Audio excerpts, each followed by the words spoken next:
ఎలా తయారు చేసుకోవచ్చో వీడియోలోకి వెళ్ళి చూసేయండి. బొబ్బట్లను ప్రిపేర్ చేసుకోవడానికి ముందుగా ఒక గిన్నెను తీసుకుని అందులోకి 2 కప్పుల వరకు మైదా పిండిని వేసుకోండి. ఇక్కడ నేను బొబ్బట్లు అనేవి మైదా పిండితో చేస్తున్నాను. మీరు కావాలంటే గోధుమ పిండితో కూడా చేసుకోవచ్చు. ఈ విధంగా మైదా పిండిని గిన్నెలోకి వేసుకున్న తర్వాత ఇందులోకి మీ రుచికి తగినంత ఉప్పుని వేసుకోండి. ఇక్కడ నేను ఒక 1/2 టీ స్పూన్ వరకు వేస్తున్నాను. ఉప్పు వేసుకున్న తర్వాత ఇందులోకి జస్ట్ 2 చిటికళ్ళు లేదంటే ఒక 1/2 టీ స్పూన్ అంతా పసుపుని వేసుకోండి. పసుపు వేసుకోవడం వల్ల బొబ్బట్లు అనేవి ఎల్లో కలర్లో చక్కగా కనపడతాయి. మీరు కలర్ వద్దు అని అనుకుంటే పసుపు అనేది స్కిప్ చేసేయచ్చు. తర్వాత ఈ పిండిలో ఉప్పు పసుపు అనేది చక్కగా కలిసేట్లు కలుపుకోండి. కలుపుకున్న తర్వాత ఇందులోకి కొద్దిగా నీళ్ళని పోసుకుంటూ పిండిని లూజ్గా కలుపుకోవాలి. అంటే మనం చపాతీ పిండి కలుపుకుంటాం కదా, అలా కలుపుకోకూడదు, అలాగని జారుగా కలుపుకోకూడదు. కొద్దిగా మీడియంగా ఉండాలన్నమాట. చపాతీ పిండి కన్నా కానీ లూజ్గా ఉండాలి, అలా ఉంటే సరిపోతుంది. అండ్ ఈ పిండిని కలుపుకునేటప్పుడు నీళ్ళని ఒకేసారి పోసుకోవద్దు, కొద్దిగా పోసుకుంటూ కలుపుకోండి. ఇక్కడ మొత్తం పిండి అంతా కూడా కలపడానికి ఇక్కడ నేను మీకు పిండి కలిపిన తర్వాత చూపిస్తున్నాను చూడండి. ఈ విధంగా కలుపుకోవాలన్నమాట. చూసారా ఎలా ఉందో, ఇలా జిగురుగా ఉండాలన్నమాట. ఇలా కలుపుకుంటే సరిపోతుంది. ఇలా కలుపుకోవడానికి ఇక్కడ తీసుకున్న 1 కప్పు నీళ్ళల్లో కొద్దిగా నీళ్ళు అనేవి మిగిలాయి. ఒక్కొక్కసారి నీళ్ళు అనేవి మొత్తం పట్టొచ్చు, ఒక్కొక్కసారి మరికొంచెం ఎక్కువ పట్టొచ్చు, లేదంటే ఒక్కొక్కసారి తగ్గొచ్చు. కాబట్టి చూసుకుని పిండి అనేది ఈ కన్సిస్టెన్సీలో కలుపుకోండి. ఇలా కలుపుకున్న తర్వాత ఇప్పుడు ఇందులోకి 1 టేబుల్ స్పూన్ అంత నెయ్యిని వేసుకోండి. వేసుకుని మరొక 5 నిమిషాల పాటు బాగా ఈ పిండిని మద్దన చేసుకోవాలి. అంటే బాగా ఇలా కలుపుకోవడం వల్ల పిండి అనేది సాఫ్ట్ అవుతుందన్నమాట. అందుకోసం ఒక 5 నిమిషాల పాటు బాగా కలుపుకోండి. కంపల్సరీగా కలుపుకోవాలి. అప్పుడే మీకు పిండి అనేది సాఫ్ట్ అవుతుంది. అప్పుడు బొబ్బట్లు కూడా చాలా సాఫ్ట్గా వస్తాయి. ఇలా పిండిని ఒక 5 నిమిషాల పాటు కలుపుకున్న తర్వాత మళ్ళా తిరిగి ఇందులోకి ఒక 2 టేబుల్ స్పూన్లంతా నెయ్యిని వేసుకోండి. నెయ్యి లేకపోతే మీరు దాని ప్లేస్లో నూనెను కూడా వాడుకోవచ్చు. వేసుకుని జస్ట్ ఆ నెయ్యి కానీ లేదంటే నూనె కానీ ఆ పిండికి టచ్ అయ్యేటట్లు ఒకసారి అలా మిక్స్ చేసుకోండి. ఓవర్ మిక్స్ చేసుకోవద్దు. బాగా ఎక్కువ మిక్స్ చేసేసుకున్నారంటే ఆ నెయ్యి నూనె అంతా కూడా పిండిలోకి వెళ్ళిపోతుంది. కాబట్టి జస్ట్ అలా ఆ పైన టచ్ అయ్యేటట్లు ఒకసారి కలిపేసుకుని దాని మీద మూతను పెట్టేసేసుకుని 3 నుంచి 4 గంటల పాటు పక్కన పెట్టుకోండి. అదే మీకు టైం కానీ ఉంటే ఒక 6-7 గంటలు పక్కన పెట్టుకున్నా కానీ బొబ్బట్లు అనేవి చాలా సాఫ్ట్గా వస్తాయి. పిండిని కలిపి పక్కన పెట్టేసుకున్న తర్వాత ఈ విధంగా ఒక కుక్కర్ని తీసుకుని అందులోకి ఏ కప్పుతో అయితే మైదా పిండిని తీసుకున్నారో అదే కప్పుతో 2 కప్పుల మైదా పిండికి 1.5 కప్పు వరకు పచ్చిశనగపప్పును వేసుకోండి. కరెక్ట్గా సరిపోతుంది. పైన పిండి అండ్ లోపల స్టఫింగ్ కూడా అసలు ఏది కూడా మిగలదనమాట. ఈ విధంగా 1.5 కప్పు అనేది పచ్చిశనగపప్పు వేసుకుని ఇందులోకి నీళ్ళని పోసుకుని శుభ్రంగా ఒక 2-3 సార్లు నీళ్ళతో కడుక్కోండి. కడుక్కున్న తర్వాత మళ్ళా తిరిగి ఇందులోకి నీళ్ళని పోసుకోండి. ఇక్కడ నేను ఎంతవరకు పోసుకోవాలి అనేది చూపిస్తున్నాను చూడండి. 2 ఇంచు ఉంటుంది కదా మన ఏలు ఇలా పెడితే, ఆ ఇంచుకి కొద్దిగా కిందకు పోసుకోండి. అంటే సగంకు పోసుకుంటే సరిపోతుంది. ఈ విధంగా పోసేసుకుని దీన్ని ఒక 1 గంట నుంచి 2 గంటల పాటు నానపెట్టుకోండి. తొందరగా నానిపోయి అంటే ఎక్కువసేపు నానిందంటే తొందరగా ఉడికిపోతుంది. 2 గంటలు నానపెట్టుకున్నా కానీ చక్కగా ఉడికిపోతుంది. ఈ విధంగా నానపెట్టేసేసుకోండి. ఇక్కడ నేను మీకు నానపెట్టిన తర్వాత చూపిస్తున్నాను చూడండి. నానపెట్టిన తర్వాత ఇంకా ఈ నీళ్లు వంచేసుకోవాల్సిన అవసరం ఏం లేదు. ఇక్కడ నానిన తర్వాత మనకి ఎక్కడి వరకు ఉండాలి అంటే ఈ ఒక్క గీత ఉంటుంది కదా, ఆ గీత వరకు నీళ్లు ఉంటే సరిపోతుంది. ఒకవేళ మీకు ఎక్స్ట్రా నీళ్ళు కానీ ఉంటే ఆ ఎక్స్ట్రా నీళ్ళని తీసేసేయండి. ఎక్స్ట్రా నీళ్ళని తీసేసుకున్న తర్వాత ఈ కుక్కర్ మీద మూత పెట్టేసేసుకుని విజిల్ పెట్టుకుని ఈ కుక్కర్ని తీసుకెళ్ళి స్టవ్ మీద పెట్టుకుని మీడియం ఫ్లేమ్లో 3 విజిల్స్ వచ్చేంత వరకు ఉడికించుకుంటే సరిపోతుంది. ఈ విధంగా కుక్కర్ అనేది 3 విజిల్స్ వచ్చిన తర్వాత స్టవ్ ఆఫ్ చేసేసి కుక్కర్ అంతా కూడా ఆవిరిపోయిన తర్వాత మూత తీసి చూస్తే మనకి పప్పు అనేది ఈ విధంగా మెత్తగా ఉడకాలి. ఎక్కడా కూడా పలుకు అనేది ఉండకూడదు అనమాట. ఇలా మెత్తగా ఉడికించుకోవాలి. ఇలా ఉడికించుకున్న తర్వాత ఇందులో కానీ ఎక్స్ట్రా నీళ్ళు ఉంటే ఉన్నా లేకపోయినా కానీ ఈ విధంగా ఒక జల్లెడని తీసుకుని అందులోకి ఈ ఉడకపెట్టుకున్న శనగపప్పు అంతా కూడా వేసుకోండి. ఒకవేళ ఎక్స్ట్రా నీళ్ళు ఏమైనా ఉంటే అన్నీ కూడా కిందకి పడిపోతాయి. అలా పప్పు అంతా కూడా వేసుకున్న తర్వాత ఒక 2 నుంచి 3 నిమిషాల పాటు అలా వదిలేసేయండి. ఈ విధంగా ఎక్స్ట్రా నీళ్ళన్నీ కూడా పోయిన తర్వాత మళ్ళీ ఈ పప్పుని కుక్కర్లోకి వేసేసుకోండి. వేసుకుని పప్పు గుత్తిని కానీ లేదంటే మ్యాషర్ని కానీ తీసుకుని బాగా మ్యాష్ చేసేసుకోండి. ఎక్కడా కూడా ఆ గింజ అనేది తగలకోకుండా మ్యాష్ చేసుకోండి. అలా మ్యాష్ చేసుకున్నారంటే మీకు ఒత్తేటప్పుడు ఎక్కడా కూడా గింజ తగలకోకుండా బాగుంటుంది. లేదు మీకు తినేటప్పుడు మధ్య మధ్యలో అవి తగులుతూ ఉండాలి అని అంటే కొద్దిగా ఉంచుకోండి. మీరు కావాలంటే పప్పుని విస్కర్తో కూడా చేసుకోవచ్చు. ఇలా విస్కర్తో చేసుకున్నా కానీ పప్పు అనేది మెత్తగా అయిపోతుంది. ఇక్కడ నేను మీకు పప్పు అంతా కూడా మెత్తగా అయిపోయిన తర్వాత చూపిస్తున్నాను చూడండి. ఈ విధంగా ప్రిపేర్ చేసుకుంటే సరిపోతుంది. ఇలా పప్పుని మెత్తగా చేసుకున్న తర్వాత ఇప్పుడు ఇందులోకి ఏ కప్పుతో అయితే పప్పుని తీసుకున్నారో అదే కప్పుతో 2 కప్పుల వరకు తురిమిన బెల్లం వేసుకోండి.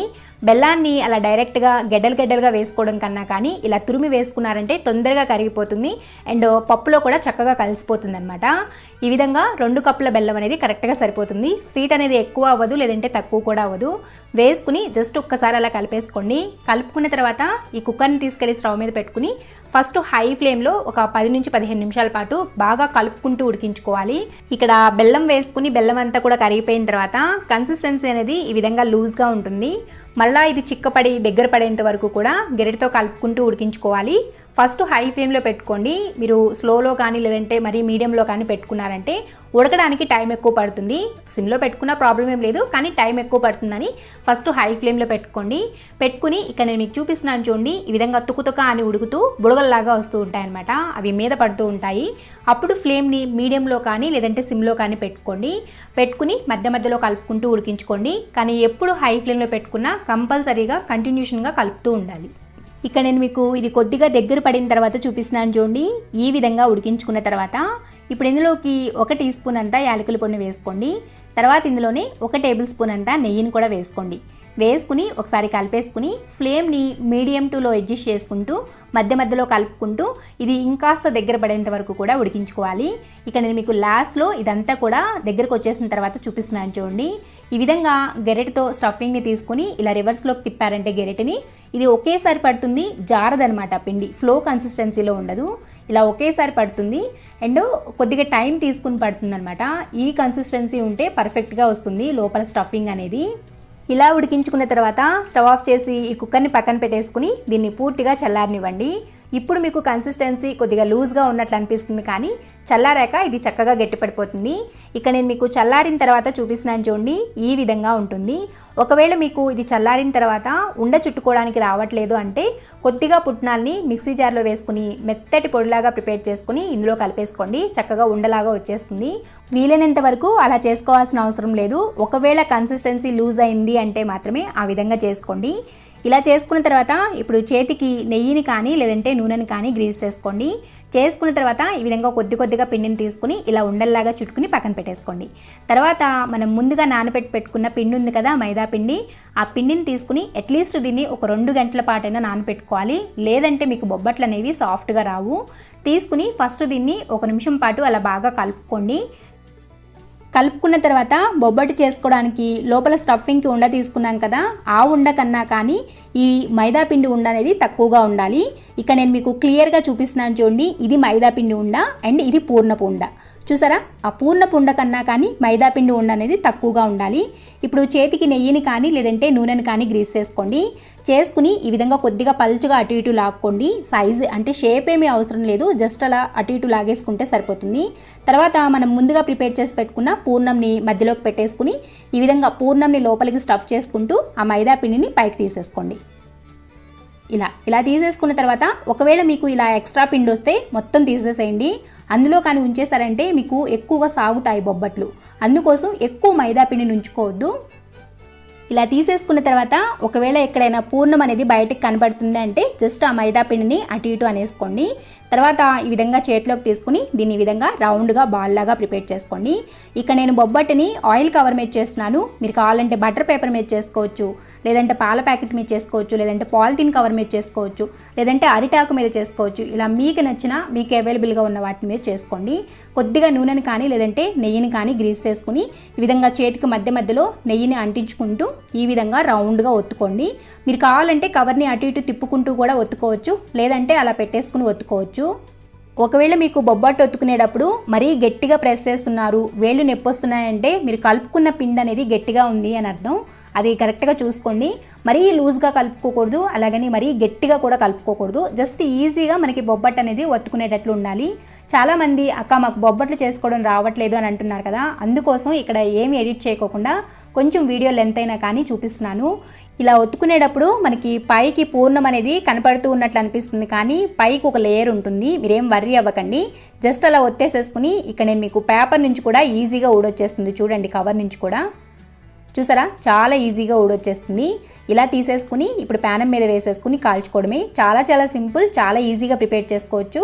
1-2 సార్లు ప్రాక్టీస్ చేశారంటే ఈజీగానే వచ్చేస్తాయి. ఇప్పుడు వీటిని కాల్చుకోవడానికి స్టవ్ మీద ఈ విధంగా ఒక ప్యాన్ని పెట్టుకుని దాని మీద 1 టీ స్పూన్ అంతా నెయ్యిని వేసుకుని ఇది కొద్దిగా వేడైన తర్వాత ఇప్పుడు మనం ముందుగా ప్రిపేర్ చేసి పెట్టుకున్న బొబ్బట్టుని ఈ విధంగా చేతిలోకి తీసుకోండి. చాలా చాలా సింపుల్గా ఊడొచ్చేస్తుంది. చూసారు కదా, తీసుకుని ఈ విధంగా ప్యానం మీద వేసుకుని ఇది కొద్దిగా కాలుతుంది అన్నప్పుడు ఇందులోకి 1 టీ స్పూన్ అంతా నెయ్యిని వేసుకోండి. ఈ బొబ్బట్లు అనేవి నెయ్యితో చేసుకుంటేనే బాగుంటాయి. మీ ఇష్టం, మీరు కావాలంటే నూనెతో కూడా కాల్చుకోవచ్చు. ఈ విధంగా ఒకవైపు కాలిన తర్వాత రెండో వైపు తిప్పుకుని 2 వైపులా కూడా చక్కగా ఎర్రగా వేగేంత వరకు మీడియం ఫ్లేమ్లో పెట్టుకుని కాల్చుకోండి. హై ఫ్లేమ్లో కానీ లేదంటే సిమ్లో కానీ పెట్టొద్దు. మీడియం ఫ్లేమ్లో అయితే చక్కగా కాగుతాయి. సిమ్లో పెట్టేశారంటే మరీ గట్టిగా వచ్చేస్తాయి, అలాగని హైలో పెట్టేశారంటే ఉడకవు అన్నమాట. కాబట్టి మీడియం ఫ్లేమ్ అనేది పర్ఫెక్ట్గా ఉంటుంది. చూసారు కదా, బొబ్బట్టు కూడా ఎంత చక్కగా పొంగిందో. ఇలా 2 వైపులా కూడా ఎర్రగా కాలిన తర్వాత ఇప్పుడు వీటిని ఒక హాట్ బాక్స్లోకి వేసుకుని వెంటనే మూత పెట్టద్దు. కొద్దిసేపు అలా గాలికి ఉండనివ్వండి. మరీ వెంటనే పెట్టేశారంటే బాగా మెత్తగా ఇదైపోతాయి అన్నమాట. అందుకోసం కొద్దిసేపు అలా పక్కన పెట్టేసుకోండి. చూసారు కదా,